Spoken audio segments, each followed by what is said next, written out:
Salut la team, comment ça va? J'espère que vous allez tous bien mieux depuis cette élimination. On va peut-être en reparler dans cette vidéo, mais on va parler un petit peu de cette fin de saison et des prochaines vidéos qui pourraient avoir sur la chaîne, les amis. Donc on se fait un petit point déjà sur le classement. Il reste 3 rencontres à l'Olympique de Marseille dans ce championnat de Ligue 1 2023-2024. Vous le voyez à l'écran, donc l'OM est 9ème, donc pas de place européenne pour le moment. Il reste donc 3 matchs, 3 victoires possibles avec 9 points probables, possibles plutôt. 53 points maximum, donc l'OM ne peut pas revenir à la hauteur de Nice. Désormais, la place qu'on peut atteindre, ça serait la 6ème place au maximum ou au minimum, selon comment on le voit. Donc 6ème place, si ça satisfait certains, dites-moi-le dans les commentaires. Pour moi, c'est lamentable. Donc je vais vous dire, je reviens un petit peu sur mon idée que j'avais depuis la fin du match de l'Atalanta. Je vous ai dit, moi je visais que l'Europa League et que les trophées cette saison. Et ben malheureusement, on n'a pas de trophée. Et ben je vais vous dire, je préférais presque qu'on perde nos matchs là qui arrivent. Même si je suis pour l'Olympique de Marseille jusqu'au bout des ongles. Je veux qu'on soit ridicule jusqu'au bout pour qu'il se passe une dinguerie cet été, que n'y ait pas que du recrutement fait par notre chère direction qui est en place actuellement. Je veux que tout se chamboule cet été et pourquoi pas, ça serait bien qu'un McCourt veuille bien laisser le club partir au-delà pour retrouver son standing. Bon, là c'est le côté utopique de Sebash Foot, mais moi j'aimerais bien que ça change quand même. J'en ai marre de vivre ça depuis des années. Depuis que McCourt est là, malheureusement, on ne gagne pas de trophée. C'est bien sympa de faire une demi-finale d'Europa League, mais ce n'est pas un trophée, les amis. Ce n'est pas un trophée, c'est rien du tout.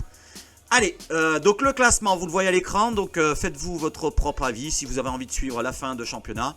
C'est peut-être ma dernière vidéo, selon comment elle fonctionnera. Et j'enchaîne derrière. Alors, derrière, nous avons Jean-Louis Gasset qui nous a parlé du côté de la conférence de presse, c'était aujourd'hui. Et bon, bien sûr, il est déçu. Il a dit qu'il a mal dormi. Oui, comme les supporters, bien sûr. Et il nous dit, à nous supporters, vous les supporters, vous avez été irréprochables. Nous, on est impardonnables, ça c'est sûr. Venez une fois encore au Vélodrome demain. Finissons ensemble avec l'objectif de gagner et laisser l'OM européen pendant la conférence de presse. Alors, je vais vous dire, pour Papy Gasset et pour son compère Ghislain Printemps, et même pour le fils, je ne sais plus, le fils qui travaille avec eux, le 3e larron, je ne leur en veux pas. Voilà, ils sont arrivés pour vraiment être le pompier de service. Ils ont fait ce qu'ils pouvaient. Malheureusement, ils sont tombés sur un groupe qui avait un caractère et un mental très très faible et des qualités techniques en deçà de ce qu'on attendait. Voilà, nous on y croyait en début de saison. Malheureusement, ils n'ont pas répondu présent. Donc, j'ai rien à reprocher pour Jean-Louis Gasset. Il a eu l'effectif, malheureusement, qu'il n'a pas choisi. Et il a fait ce qu'il pouvait, voilà, donc au Vélodrome, ça a plutôt bien fonctionné comme il a dit Gasset pendant la conférence de presse. On a pratiquement fait carton plein, mis à part quand on rencontre des grosses équipes comme Paris, on perd, Nice, on fait match nul, Lens, c'était difficile, on peut gagner quand même à peine, mais quand même, à dire au domicile, il y a eu les résultats qui ont suivi. C'était surtout à l'extérieur où, comme je vous l'ai dit, le caractère, le mental n'a pas suivi. On a eu, comme il a dit dans la conférence de presse d'après-match de l'Atalanta, il a dit on a eu des chats et pas des tigres. Et ça, il faut le retenir. C'est vraiment le résumé de cette saison. Le mental, le caractère de ce groupe, avec bien sûr la qualité technique. Donc on continue, bien sûr, je n'en veux pas donc à Jean-Louis Gasset. J'en veux plus au groupe, des joueurs et bien sûr la direction. Mais bon, ça, bien sûr, je ne sais même pas si ça va changer. Alors, les amis, un autre joueur qui nous a parlé du côté de la conférence de presse, cette fois, c'est Chancel Mbemba. Alors, lui, il fait partie des joueurs que je voudrais sauver. Et d'ailleurs, ça ferait partie des vidéos que je voudrais vous faire prochainement. Si ça vous intéresse, n'hésitez pas à me le dire dans les commentaires. Si ça vous intéresse pas, on va arrêter comme ça. On va rester comme ça. C'est-à-dire de faire une revue d'effectifs et de vous donner mon avis sur l'effectif que je voudrais garder pour l'année prochaine. Les joueurs que je voudrais garder, les joueurs que je voudrais, pourquoi pas, prolonger, que je voudrais vendre, que je voudrais prêter. Et après, je ne vais pas pouvoir vous parler du recrutement parce que sinon ça va être trop long. Mais au moins, de faire une revue d'effectifs, un bilan de notre effectif de cette saison et de voir ce qu'on garde et ce qu'on jette. Voilà, dites-moi si ça vous plairait de voir cette vidéo-là. Je vous la ferai de cette manière-là, c'est-à-dire je vous parle au micro et je vous montre à l'écran. Donc Chancel Mbemba, c'est un des joueurs qui m'a pas tant déçu que d'autres, mais bon, il y a eu des moments donnés, bien sûr, il m'a déçu, comme le match face à l'Atalanta, il fait partie aussi, comme le groupe au général, des déceptions. Mais dans l'ensemble de tout son passage à l'OM, je ne regrette rien de Chancel Mbemba. On est déçu dans la vie, mais la vie continue, nous dit Chancel. Chacun de nous a travaillé pour obtenir la qualification, mais Dieu en a décidé autrement. Ça fait mal, mais on ne va pas baisser les bras. Les 3 matchs qu'il reste sont très importants. Quand tu tombes, il faut se relever le plus vite possible. Oui, je veux bien, Chancel, mais tu n'es pas à notre place, supporter, on vit ça depuis des années.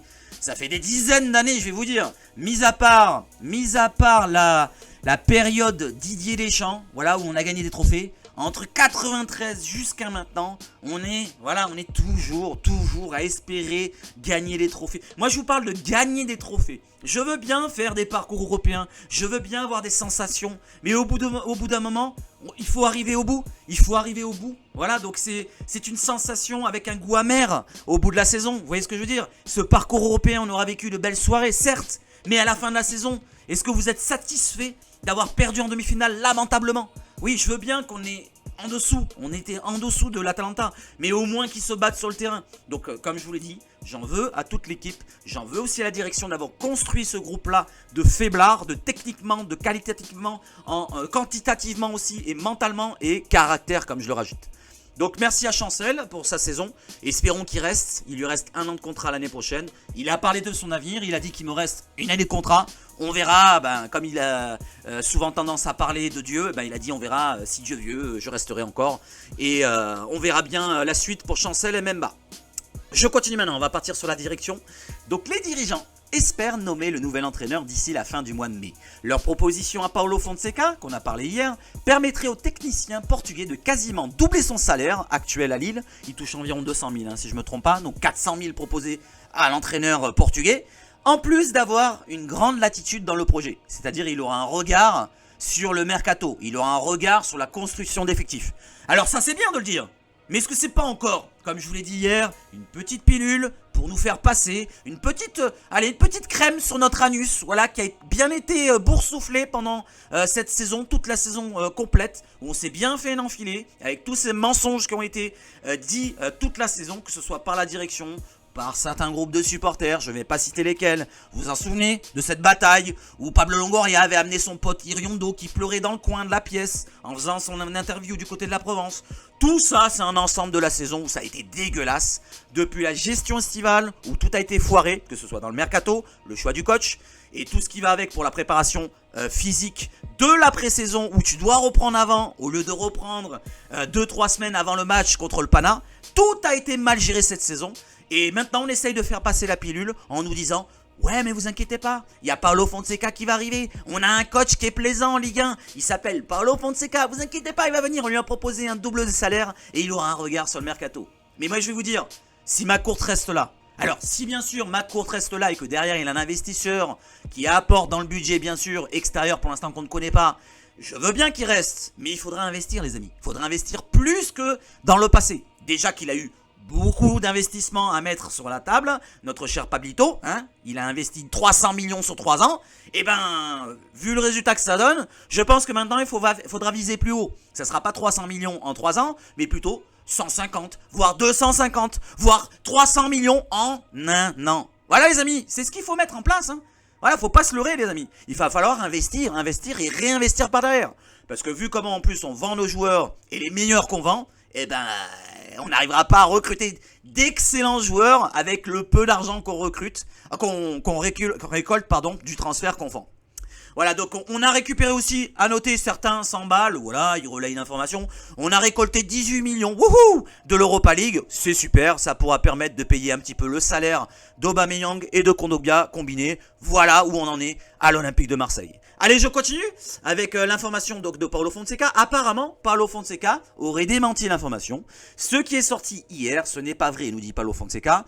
Je ne sais pas qui a parlé, mais ce n'est pas vrai. Je n'ai pas d'accord avec un autre club. Je suis totalement concentré sur nos 2 derniers matchs. Oui, bien sûr, ça c'est une communication. On peut le penser, ça peut être vrai. Il a peut-être déjà un accord verbal avec le club olympien. Mais derrière, bon, il va nous répondre que c'est faux, bien sûr. Il ne faut pas s'attendre à ce qu'il va dire. Oui, c'est vrai. Je vais signer à l'OM, je vais arriver, vous inquiétez pas, à partir de juin, juillet, je suis Marseillais. Il va pas le dire. Donc ça, ne pas prendre en compte toutes ces petites informations. Je pense qu'il y a vraiment un intérêt de l'OM autour de Fonseca. Je ne sais pas si c'est fait encore une fois. Mais en tout cas, vraiment le timing de cette information-là, c'est juste un jour après, je parle d'hier, un jour après l'élimination frauduleuse. Ça correspond bien à la gérance de ce club où on nous ment depuis le début, depuis le septennat, j'allais dire. Depuis les 3 ans qu'il a passé à la tête du club.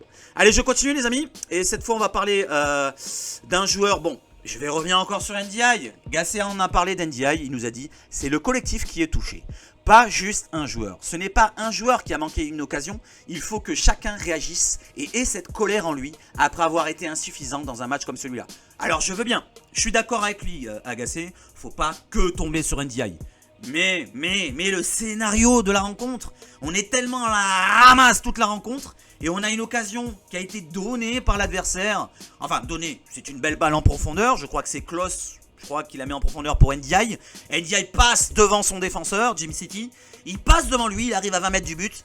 Il a le but tout ouvert, le gardien lui laisse le but tout ouvert. Il est devant lui à 5 mètres, il peut même pas toucher le ballon des mains. Et il ne cadre pas. On ne peut pas ne pas lui en vouloir, je suis désolé. Je suis désolé. Avec toute l'attente qu'on avait en début de saison, que certains s'emballaient en le comparant à d'autres grands joueurs, en disant oui, c'est le remplaçant de Sanchez ou je sais pas quoi. Bah, ce qu'il a montré cette saison, ça a été complicado pour lui. Mais je ne parle pas que de lui, comme il a dit Gasset, c'est tout le groupe qui a été dégueulasse. Allez, j'arrête avec NDI.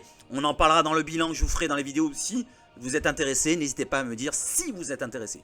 Je termine cette vidéo-là qui a été assez courte avec petite récompense de fin de saison. Voilà, j'ai terminé la vidéo pour être dans le positif. Voilà, je voulais commencer négativement et terminer positivement. Les amis, ceux qui sont arrivés jusque-là, merci pour la force. Les petits likes, les petits commentaires. Si vous voulez que je continue, même dans ce style-là, c'est à vous de donner de la force. Sinon, ben, on arrêtera, on stoppera tout, je vous le dis comme ça. Pierre-Emerick Aubameyang et Leonardo Balerdi, donc, sont les 2 joueurs nommés pour le trophée d'Olympien de la saison. Et je pense que c'est totalement mérité. Voilà, il y aurait peut-être un Verretou dans tous les efforts qu'il a fait, parce que certains le critiquent, je ne sais pas pour quelle raison, mais pour ma part, un Verretou est pas loin de ces deux-là, ou alors un Chancel Mbemba, mais il a eu des absences par blessure et tout, machin, quoi et qu'est-ce. Donc on va dire que c'est mérité. Donc c'est de nos 12 joueurs. J'ai parlé des 4 joueurs là à l'instant, c'est peut-être les 4 que je vais garder avec d'autres joueurs, je vais vous en parler dans le bilan de la saison. Donc Aubameyang ou Balerdi, choisissez-vous, donnez-moi le nom que vous choisissez pour toute la saison. C'est pas que le mois d'avril, c'est pas que le mois de mai, c'est toute la saison. Quel est pour vous le meilleur Olympien de la saison? Et on termine sur ça les amis. Moi je vais vous donner mon avis, je dirais Aubameyang. Même si Balerdi a été énorme cette saison, je dirais Aubameyang, il a tenu la saison de l'OM à bout de bras.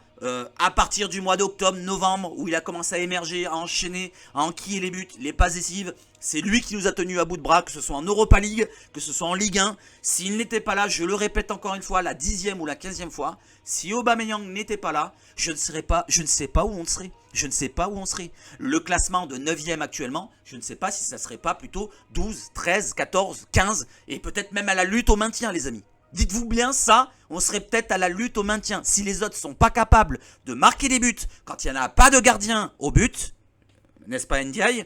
Eh ben, je ne sais pas où on serait.